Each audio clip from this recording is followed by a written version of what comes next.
morning, or depending when you're watching this, good afternoon, good evening, or good night. My name's Ross, and I was always told how to voice the radio. So today, let's talk about... I'll be honest with you, right, ladies and gentlemen.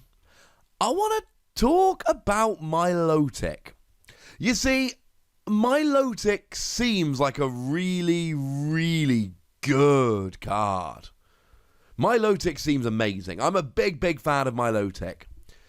Can we actually make Milotic work? Well, someone over in Japan has. But the thing is, it's not the Milotic deck list you might be imagining. You see, I was expecting Milotic to be played with Frosmoth, and just using Frosmoth to pepper a bunch of energy down onto the field. That seemed like a sensible way to do things. Well, we've got a Frosmoth list, and it has been shared by the lovely Talonite X over on Twitter. And it's not got Frosmoth in. It's looking a little bit weird and a little bit different. Let's have a chat, shall we? Now, it does all revolve around Milotic, and Milotic is pretty gosh darned awesome. I am a huge fan of Milotic. Should mention our translations here come from a mixture of the lovely David Hockman and the lovely Antoine Boulet, two of our very favourites. Now, for 4 energy, it can do 150 damage plus sleep. That is, shall we say, underwhelming. But for 3 energy, it does 10 damage, plus 50 more for each energy in your opponent's active Pokemon's retreat cost. So if you're against something like a Reshiram and Charizard, for instance, you can hit them for, honestly, pretty big damage. They've got a natural retreat cost of 3, which means you're hitting them for 160, which is 320 with weakness, and you get a straight one-hit KO. Yes, obviously, we are increasing their retreat cost here. Don't you worry. So the goal here, and this is the way Milotic works, right? Let's get free energy on a Milotic, and let's try and make sure that we can pump up our opponent's retreat cost, and then let's smash for free energy. Sounds good. Is good. Though we do have reservations about how we're actually going to go about getting the energy on. Well, the main support Pokemon here, the main one we're using, is Arceus, and Dialga, and Palkia. Yeah, that's where we're going, ladies and gentlemen. That's where we're going. You see, ADP does 2 things, and it does it incredibly well. Firstly, it's got a GX attack that for 1 energy means you do 30 more on all your attacks for the rest of the game. And secondly means, if you've got 2 energy on, that you take an extra prize every time you take a KO for the rest of the game. And essentially here, this extra 30 damage is going to get you closer to getting key KOs, and then you're taking an extra prize while doing so. You're going to be able to get a lot of very, very nice, very easy KOs here. The energy is a bit of an issue, but we do have ADP.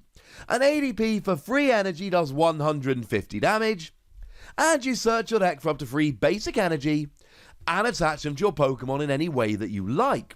And essentially, every time you attack with ADP is 1 Milotic with enough energy on ready to go. And that's kind of awesome. And that really is the goal here. Use ADP to get the energy on Milotic, and then use Milotic to do a bit of the old smashing. Taking extra prizes, life is good.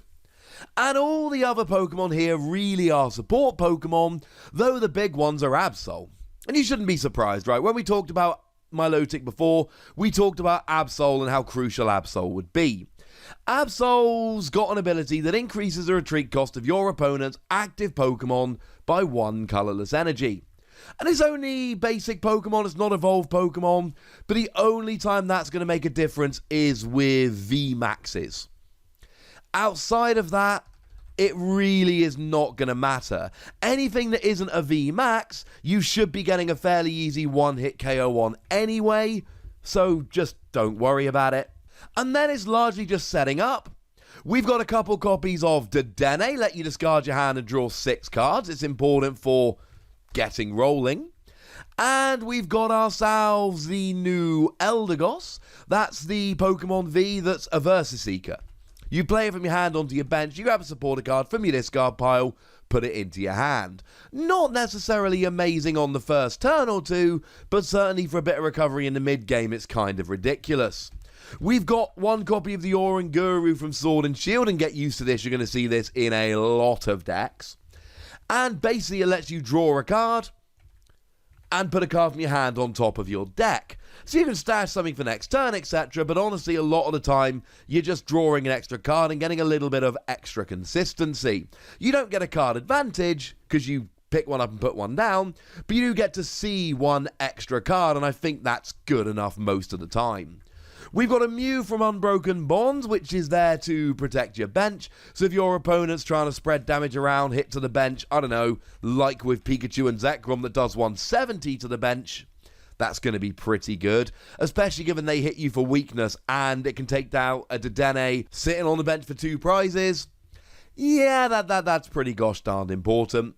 And then we got one copy of Marshadow, which is there to get rid of your opponent's stadiums, though it's not a terrible attacker against Ultra Beasts. Now, in terms of energy, it is getting a little bit weird here.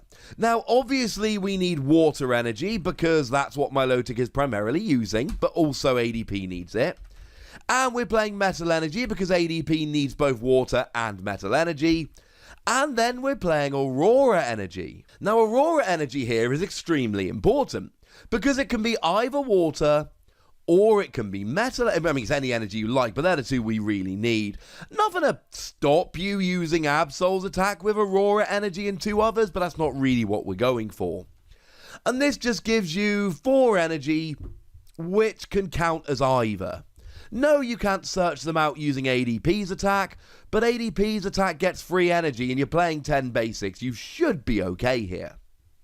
Now, moving into our trainers here, we've actually got quite a few tag team supporters.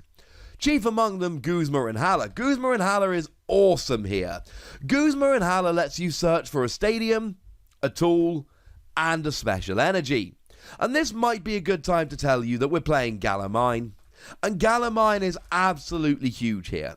Galamine increases the retreat cost of all Pokemon by 2. Which means that your Milotic does an extra 100 damage. And this is why we're not really worried about anything but VMAXs. Between Galamine and 2 Absol, you are increasing your opponent's retreat cost by 4 if they're a basic.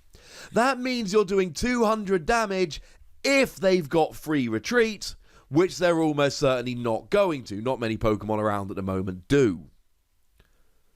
Then you add 50 for each of their natural retreat, and you're onto a bit of a winner, not to mention the 30 from ADP. Guzma and Hala is great because it searches out your Galamine, which is huge, but it's also good because you're playing Aurora energy, so this lets you search for that as well. Kind of useful, ladies and gentlemen.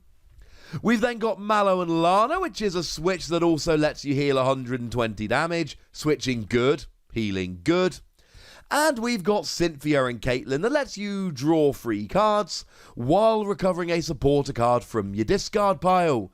Not unlike what we see with Eldegoss. And then because we're playing so many tag team supporters, we are playing Tag Call as well that lets you search them out. And it also lets you search out your tag team Pokemon, like, for instance, ADP. Oh, look how that worked out. Pretty gosh darn nicely. In terms of other supporters, we are playing Marnie. Marnie puts your opponent down to a 4-card hand and you to a 5-card hand. Bit of disruption while also giving some shuffle draw. And remember, one of the things you're trying to do with this deck is stick your opponent in the active. Increasing retreat cost isn't just so that you can make your opponent take more damage from Milotic.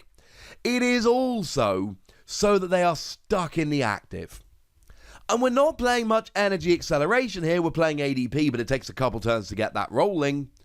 But the thing is, that doesn't really matter if you can stick something in the active, because sticking them in the active basically guarantees that you're going to have a little bit of time. So Marnie just helps to slow them down.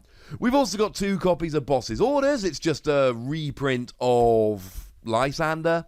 Drags one of your opponent's Pokemon into the active, but bearing in mind between Cynthia and Caitlin and Eldegoss, we're really not looking at this as a twice per game kind of thing.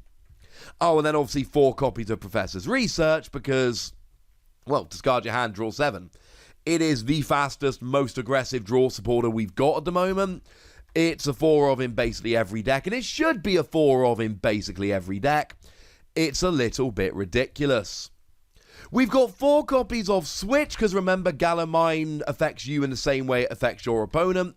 So having some switches so you're not stuck in the active is pretty good. We've got 1 copy of Tool Scrapper. It's been reprinted now. It lets you get rid of your opponent's tools. Something like Air Balloon, for instance, that could stop them being stuck in the active, as an example. 4 copies of Quick Ball to search out your Pokemon. You're an entirely basic deck. You do have Tag Call, which will get your ADP, but having Quick Ball to get any of your basics is a very, very good thing indeed. And then we've got 2 copies of Reset Stamp. Again, it just puts your opponent down to a low hand size. Well, a hand size equal to their remaining prizes. But the goal here is incredibly simple. Slow your opponent down and then smash using a bit of the old Milotic. Remember, you should be keeping them stuck in the active for a little while, and if you can keep them stuck in the active for a little while, that is going to give you time to do the things that you need and get set up. And it's going to be fun. This is not a deck that was on my radar. Milotic Frosmoth, yeah, fine, do it. That one I expected. Milotic ADP? I worry that it's going to take too long to get the energy on. But outside of that, I think it's pretty gosh darn ridiculous, and I think it's awesome, and I think this could be really good. But I'd like to know what you think. So let me know in the comment section. Go nuts, be nice. And then make sure you like this video, subscribe to this channel, follow me on Twitter at The Wassy, and Twitch for some live action at twitch.tv/PTCGRadio. If you want to support the channel, get some bonus podcasts and all that good stuff, head on over to patreon.com/PTCGRadio, or you can do exactly that. And please do make sure you're checking out youtube.com/WassyPlays, where you can find out about a whole bunch of games that don't have any Pokemon in, but are pretty gosh darned awesome regardless. And by far the most important thing as always, look after yourselves till next time, would ya? Thank you very much for watching. My name's Ross, and you've been watching PTCG Radio.